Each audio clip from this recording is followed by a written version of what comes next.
60 लाख यहूदियों को उसने कंसंट्रेशन कैंप में रखा, गैस चैम्बर में डाल डाल के मार दिया। फर्स्ट वर्ल्ड वॉर में वो सोल्जर था, वो सैनिक था। सेकेंड वर्ल्ड वॉर में वो शासक था। हिटलर ने अपने राज्य में, अपने शासन काल में शिकार को बैन लगाया था। उसको जानवरों की हत्या पसंद नहीं थी।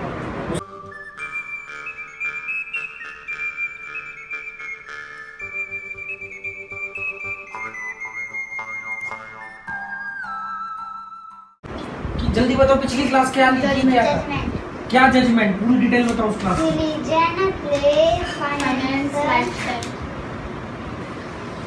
जजमेंट भी लोगों को किस पॉइंट पे जज नहीं करना चाहिए।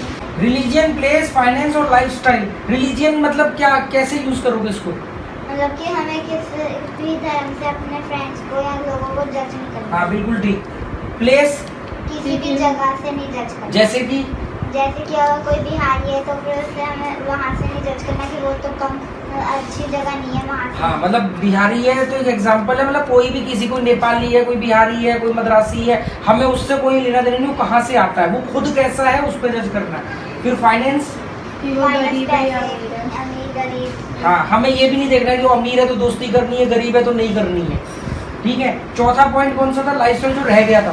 अभी हम उसको फटाफट कंप्लीट करते हैं। तो हमने जैसे कि जब भी कोई लाइफ में लोग मिले या दोस्त बनाने हो या नहीं बनाने हो, दोस्तों को हटाना हो अपनी दोस्ती से, तो उसमें ये रीज़न नहीं होने चाहिए।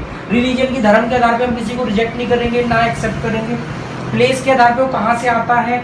फाइनेंस के आधार पे कि वो अमीर है, गरीब है, कितना कमाता है, कितना नहीं कमाता है। क्योंकि अगर इसको तुम करोगे कंसिडर, तो तुम उसके चापलूस बन के रह जाओगे, चमचे बन के रह जाओगे। और चौथा पॉइंट, उस दिन क्लास खत्म हो गई थी, रह गया था लाइफस्टाइल। लाइफस्टाइल मतलब कि वो क्या पहनता है, वो क्या खाता है, वो नॉन वेजिटेरियन है, वो वेजिटेरियन है, वो किस तरह के कपड़े पहनता है, किस तरह की भाषा बोलता है, किस तरह के घर में रहता है, उसका लाइफस्टाइल क्या है, हमें इससे भी नहीं लेना है।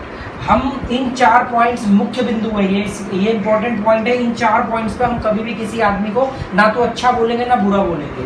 ठीक है। क्योंकि हम किस आधार पे उसको करेंगे वो बहुत सारे पॉइंट है, पर ये पॉइंटों पे हम कभी भी किसी को ना अच्छा बोलेंगे ना बुरा बोलेंगे। क्योंकि हो सकता है कि वो बंदे का ये सारे पॉइंट्स पे वो कैसा भी हो, पर वो आदमी अच्छा हो, उसको नॉलेज हो, अक्लमंद हो, उसने दुनिया देखी हो, उसके अंदर तर्क करने की क्षमता हो, रिस्क लेने की क्षमता हो, वो पुराने जो नियम है, परंपराएं चली आ रही हैं जो गलत है, उनके खिलाफ आवाज़ उठाने में दम रखता हो, और वो इन चीज़ों पे खड़ा ना उतरता। इसलिए इन चीज़ों को हम कभी कंसिडर नहीं करेंगे लाइफ में। कभी भी रिलीजन को नहीं लेंगे, प्लेस को नहीं लेंगे, फाइनेंस को नहीं लेंगे, लाइफस्टाइल को नहीं लेंगे। पहली क्लास कौन सी ली थी हमने?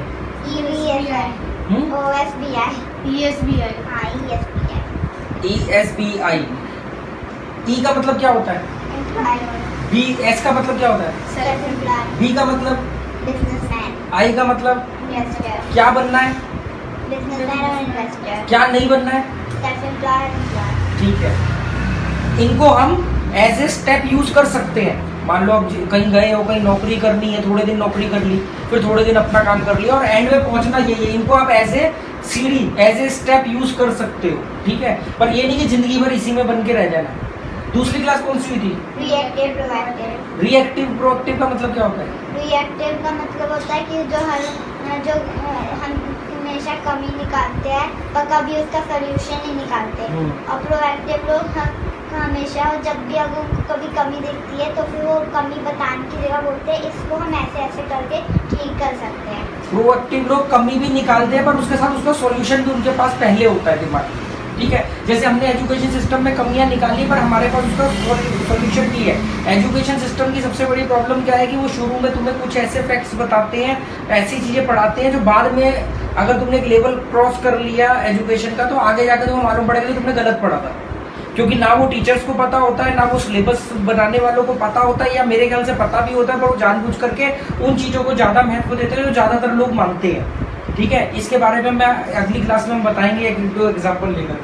तो क्या है, तो एजुकेशन वो नहीं होती, मतलब समझ लो प्यून क्लर्क, प्यून और क्लर्क के लेवल तक की, मैनेजर लेवल तक की एजुकेशन अलग होती है और एक IAS सिविल सर्विसेज की एजुकेशन में अलग होती है। कैसे? वो बहुत सारी एजुकेशन वहाँ पे जो तुम्हें पढ़ाया जाता है वहाँ जाके चेंज हो जाता है। ठीक है। तो पहले आप किसी को गलत पढ़ा रहे हो क्योंकि वो सब लोग वही मानते हैं, बाद में जाके जब वो उस लेवल को क्रॉस कर जाता है तो वो कितने % लोग होते हैं, तो कम % के लोग होते हैं, तो बाकी के लोग उसी गलत फहमी के साथ जीते रहते हैं। ठीक है। तो और हमारी जो तीसरी क्लास कौन सी हुई थी? BC, AD, CE और BC। हाँ, BC का मतलब क्या होता है रिकॉग्नाइज और AD का मतलब क्या होता है? एनाटॉमी। हाँ, ये जो BC होता है ये हमेशा उल्टा चलता है, ये घटता है। जैसे अगर हमें इसको किसी की बात बतानी तो ये घटेगा, है ना, क्योंकि ये पीछे का है ना, रिवर्स चलता है। जैसे कि अभी हम बोल रहे हैं 2021, तो 2021 के बाद की बात बतानी तो आगे बढ़ेंगे, पीछे की बात बतानी है तो 2019 हो जाएगा, पर इसमें ये उल्टा चलता है। 2026 BC मतलब मान लो फॉर एग्जांपल 300 BC, तो मतलब BC से 300 साल पहले। अब हमें आगे की बात बतानी तो वो 301 नहीं होगा, वो 299 होगा, 299 होगा, तो घटेगा ना, घट के जीरो हो जाएगा, वो घट करके वो जीरो हो जाएगा। समझ गए बात? तो और चौथी क्लास कौन सी हुई थी? हिस्ट्री। हिस्ट्री का मैंने होमवर्क दिया था। पहले मेरे को ये बताओ हिस्ट्री के फायदे क्या है? हिस्ट्री के फायदे है कि हमें अलग अलग लोगों के बारे में मालूम पड़ता है, अलग अलग कहानी के बारे में सीखने को मिलता है। और हिस्ट्री के नुकसान क्या है? वो कभी भी किसी के नुकसान नहीं बताते। हाँ, वो हमेशा ज़्यादातर स्कूलों में पढ़ाई जाने वाली हिस्ट्री में वो ज़्यादातर एक तरफा हिस्ट्री बताते हैं। जिसको अच्छा बताना उसको अच्छा बताते हैं, जिसको बुरा बताना उसको बुरा ही सिर्फ बताते हैं, उसके अच्छे पहलू नहीं बताएंगे। ज़्यादातर हर देश में, या मतलब स्पेशली अगर हम इंडिया की बात करें अपनी कंट्री की, तो यहाँ पे हिस्ट्री भी अपने देश के जितने भी लोगों की हिस्ट्री बताएंगे वो सबकी अच्छी बताएंगे, उनके दूसरे या खामी वाले पहलू नहीं बताएंगे। और हिस्ट्री का एक नुकसान और क्या है? गवर्नमेंट अपने हिसाब से हिस्ट्री को यूज़ करती है, धर्मगुरु अपने हिसाब से हिस्ट्री को यूज़ करते हैं, इसमें चेंजेस करके, झूठी कहानियां गढ़ के, मैनिपुलेट करके आने वाले लोगों को अपने फेवर में लेते हैं। तो हिस्ट्री का एक सबसे बड़ा नुकसान है। और एक नुकसान क्या है हिस्ट्री में? कॉन्ट्राडिक्शन रहता है। एक ही आदमी की 4 तरह की हिस्ट्रियां मौजूद है, चारों ही जिन्होंने जो पढ़ी है वो उसी को सही मानते हैं, और उसमें सब में फर्क होता है। ठीक है, अब आते हैं हम आज की क्लास में। अभी तक का जो समझ में आ रहा है, हिस्ट्री का मैंने होमवर्क दिया था, तूने हिटलर के ऊपर कुछ लिख रही थी। क्या है हिटलर? हिटलर कब पैदा हुआ था? हिटलर वो 20 अप्रैल 1819 में पैदा होता है। 1889। हिटलर जो है 20 अप्रैल 1889 को पैदा हुआ था, 1889 को। ठीक है, मैं क्रॉस चेक मैं बाद में चेक करूंगा, तो मुझे भी याद नहीं है। 18 अप्रैल 20 अप्रैल 20 अप्रैल 1889 को, 1889 ना, 20 अप्रैल 1889 को हिटलर पैदा हुआ। मरा कब था? वो हिटलर मरा था 30 अप्रैल 1945। 30 अप्रैल मतलब 30 अप्रैल 1985 को, मतलब हमारा देश आज़ाद होने से 2 साल पहले। हमारा देश आज़ाद हुआ था 1947 में, और हिटलर मरा था 1945 में। तो 2 साल पहले लगभग हिटलर मर गया था। हिटलर क्यों मरा था? क्योंकि वो हार चुका था, इसलिए उसने कहा मरना ही ठीक है। मरना ही ठीक है, क्योंकि ऐसे जो संकी लोग होते हैं ये निडर होते हैं, थोड़े से बहादुर होते हैं, पर संकी होते हैं। और अगर तो ये लोग हार स्वीकार नहीं करते हैं, ये मरना कैसे मरा था हिटलर? वो उसने सुसाइड की थी, गन से अपने आप को मारा था। गन से अपने आप को मारा था वो। बाकी इसमें भी हिस्ट्री में वही हिस्ट्री का कॉन्ट्रडिक्ट है। कुछ लोग कहते हैं साइनेट खा के मरा था, कुछ लोग कहते हैं गन शॉट से मरा था, उसने गोली मारी थी अपने आप को। कुछ लोग कहते हैं उसने साइनेट खाया था, उसकी वाइफ ने उसको गोली मारी थी। कुछ लोग तो मतलब अलग अलग इसमें कहानियाँ, पर मेन सबसे जो ज़्यादा विश्वसनीय थ्योरी है कि उसने अपने आप को गोली मारी थी। ठीक है, और हिटलर ने क्या काम किया था, मतलब पैदा होने से पहले क्या ऐसे काम किए थे कि उसको हम बुरा बोलते हैं? उसने पूरे जर्मनी में राज किया। उसके बाद उसने 2 वर्ल्ड वॉर किए, जिसमें ढेर सारे देश को मुश्किल हुई, बहुत दिक्कत हुई थी। उसने वर्ल्ड वॉर तो एक ही किया था? नहीं, 2 किए थे। 2 किए थे। दूसरे में तो उसने एज ए सैनिक हिस्सा लिया था। पहले वाले में तो एज ए फाइटर था ना, वो एज ए सैनिक था ना? नहीं।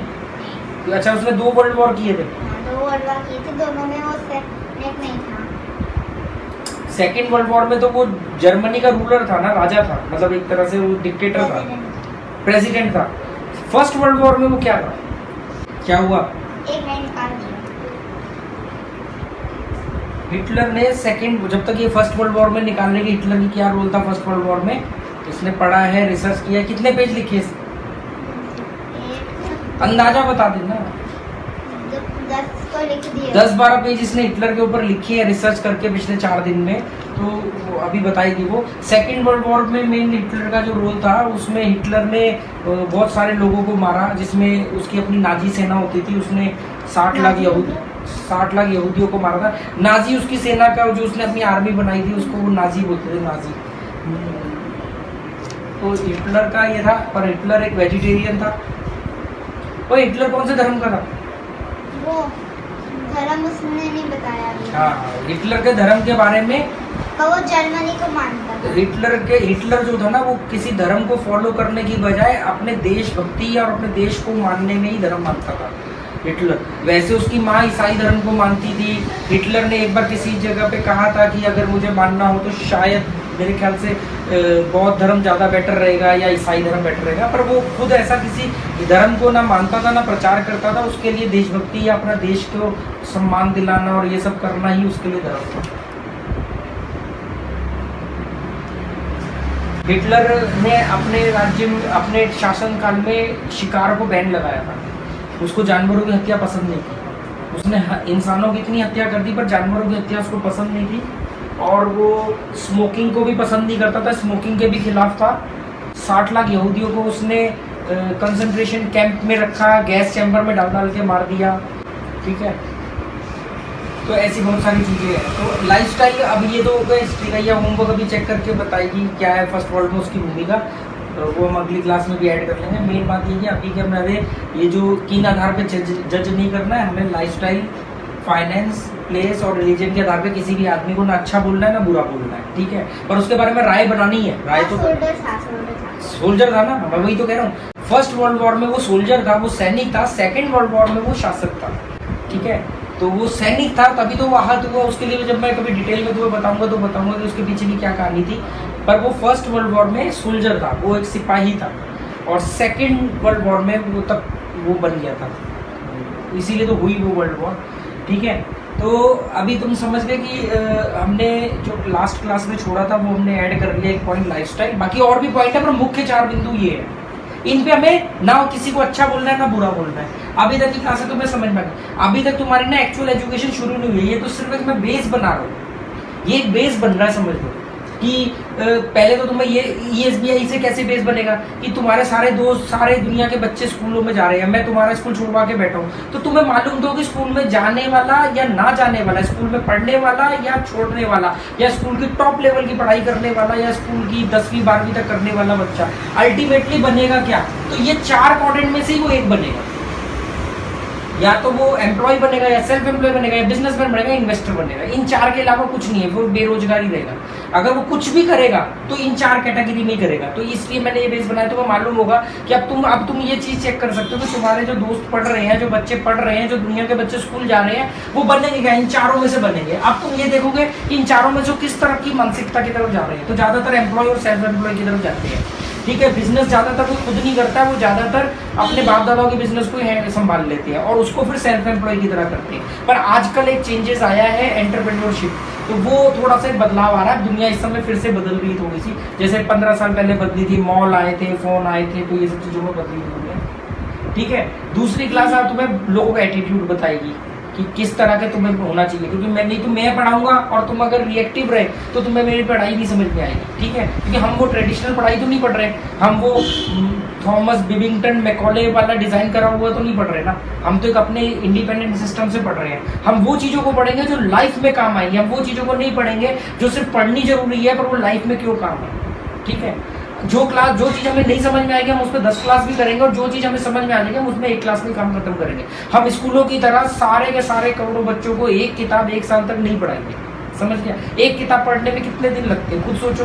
लाइब्रेरी के अंदर जाके जो किताबें तुम फ्री में पढ़ सकते हो और अलग अलग अपनी दिलचस्पी के हिसाब से पढ़ सकते हो, स्कूल में वही किताबें पढ़ने के लिए तुम लाखों रुपया अपने जीवन का दे देते हो, तुम्हारे माँ बाप दे देते हो। ठीक है, तो हम ये अभी बेस बना रहे हैं। अभी हम धीरे धीरे जा करके फिर हम साइंस पे आएंगे, हम जियोग्राफी पे आएंगे, ज्योग्राफी पे आएंगे, हम धीरे धीरे जाके हिस्ट्री भी पढ़ेंगे, हम उसमें मैथ भी पढ़ेंगे। पर ये वो पॉइंट्स है जो साथ साथ चलने बहुत जरूरी है, नहीं तो तुम उनको वही स्कूल सिस्टम के तरीके से पढ़ लोगे। ठीक है, तो अभी आज की क्लास हम यहाँ पे खत्म कर दें। ये 4 पॉइंट का ध्यान रखना। ठीक है।